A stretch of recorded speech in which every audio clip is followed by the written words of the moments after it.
안녕하세요. 자, 오늘은 사이버 보안의 최전선에서 벌어지는 정말 보이지 않는 전쟁이죠. 바로 윤리적 해킹의 세계에 대해 한번 이야기해볼까 합니다. 특히 요즘 이 전쟁의 판도를 완전히 뒤집고 있는 게임 체인저가 있거든요. 바로 생성형 AI입니다. 이게 어떻게 모든 걸 바꾸고 있는지 한번 자세히 들여다보겠습니다. 이런 상상 한번 해보시죠. 우리 회사의 보안을 위협하는 가장 큰 존재가 저 멀리 있는 해커가 아니라 바로 내 옆자리에 앉은 동료라면 어떨까요? 좀 섬뜩하죠?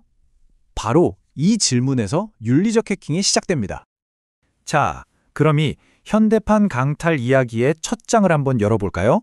도대체 윤리적 해커라는 사람들은 누구고 정확히 무슨 일을 하는 걸까요?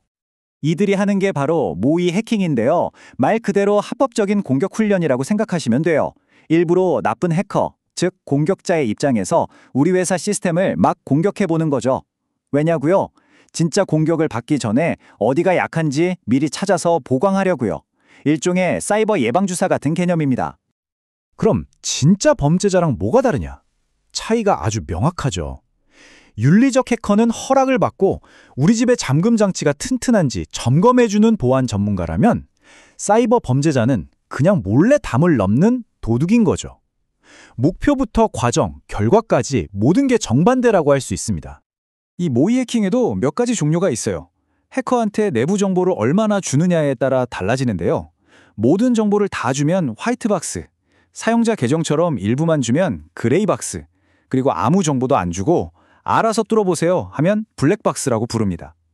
아무래도 블랙박스가 실제 외부 공격이랑 가장 비슷하겠죠? 자, 이제 본격적인 작전의 첫 단계로 들어가 보겠습니다. 모든 계획이 그렇듯 가장 먼저 해야 할 일은 바로 정보 수집, 즉 정찰입니다. 이 단계에서 윤리적 해커는 말 그대로 디지털 탐정이 됩니다. 인터넷에 공개된 정보는 모조리 긁어 모아서 목표에 대한 큰 그림을 그리는 거죠. 예를 들면 직원이 SNS에 올린 사진 한 장, 아니면 채용 공고에 적힌 기술 정보 하나가 나중에 시스템을 뚫는 아주 결정적인 열쇠가 될 수도 있거든요. 사실 불과 몇 년 전까지만 해도요, 이런 정보 수집은 진짜 전문가들만 할 수 있는 영역이었어요. 구글 더킹이라고 부르는데 보시는 것처럼 무슨 암호 같잖아요. 저런 복잡한 검색 명령어를 다 외우고 조합해야 겨우 숨겨진 정보를 찾아낼 수 있었던 거죠. 그런데 생성형 AI가 나타나면서 이 모든 게 바뀌었습니다. 예전에 그 복잡했던 암호 해독 과정이 이제는 그냥 우리가 평소에 쓰는 말 한마디로 끝나버려요. 포틴의 VPN 로그인 페이지 찾아줘. 이렇게요. 기술의 장벽이 완전히 무너진 거죠. 이건 정말 혁명적인 변화입니다. 자, 이제 다음 단계입니다. 정보를 모았으니 이제 목표물에 직접 다가가서 혹시 잠기지 않은 문이나 창문은 없는지 약점을 찾아보는 스캐닝 단계로 넘어가 보겠습니다. 이건 네트워크의 가장 기본적인 소통 방식인데요. 쉽게 말해 디지털 악수 같은 거예요. 제가 서버에 뚝뚝 누구 계세요? 하고 신호를 보내요. SYN. 그럼 서버에서 문이 열려 있으면 네, 들어오세요. 하고 응답을 하죠. SYNAK. 그럼 제가 네, 들어갑니다. 하고 연결이 되는 AK의 원리입니다. 이걸로 어떤 문, 즉 포트가 열려 있는지 확인하는 거죠. 그런데 잠기지 않은 문을 찾았다고 해서 다 똑같은 위험은 아니잖아요. 예를 들어 지하실 작은 창문이 열린 거랑 현관문이 아예 활짝 열려 있는 건 차원이 다른 문제죠. 그래서 우리는 이 취약점이 얼마나 치명적인지 그 위험도를 숫자로 평가해야 합니다. 바로 이 숫자처럼요. 9.8점. 와, 10점 만점에 9.8점입니다.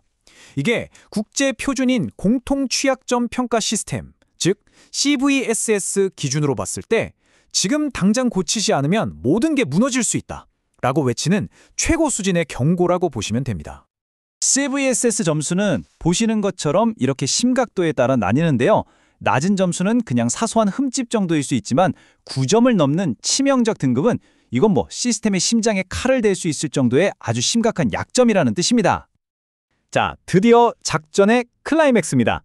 지금까지 찾아낸 약점을 이용해서 실제로 시스템 안으로 들어가는 바로 그 침투의 순간입니다. 근데요, 아무리 튼튼한 성이라도 문지기가 속아서 문을 열어주면 아무 소용없겠죠? 사이버 공격도 똑같습니다. 기술적인 약점보다 사람의 심리나 실수를 파고드는 사회공학 기법이 훨씬 더 무서울 때가 많아요. 여기에 AI, 특히 거대 언어 모델이 끼어들면 상황은 훨씬 더 심각해집니다. 예전에는 번역기 돌린 것처럼 어설펐던 피싱 이메일이 이젠 원어민처럼 완벽한 문장으로 오고요. 심지어 내 목소리나 얼굴을 똑같이 흉내낸 딥페이크로 나를 속이려고 합니다. 이게 정말 무서운 거죠. 일단 시스템 안으로 한 발짝 들어서는 데 성공하면 그때부터가 진짜 시작입니다. 공격자는 조용히 네트워크 내부를 돌아다니면서 더 높은 권한을 얻으려고 시도하고요. 최종 목표는 단 하나, 회사의 가장 핵심적인 데이터, 바로 왕관 보석을 찾아내는 겁니다. 자, 결론적으로 지금 사이버 보안 세계는 거대한 군비 경쟁의 시대에 들어섰다고 볼 수 있습니다. 그리고 그 중심에 있는 새로운 슈퍼 무기가 바로 AI인 거죠. 공격하는 쪽도 방어하는 쪽도 모두 AI를 손에 넣으려고 합니다.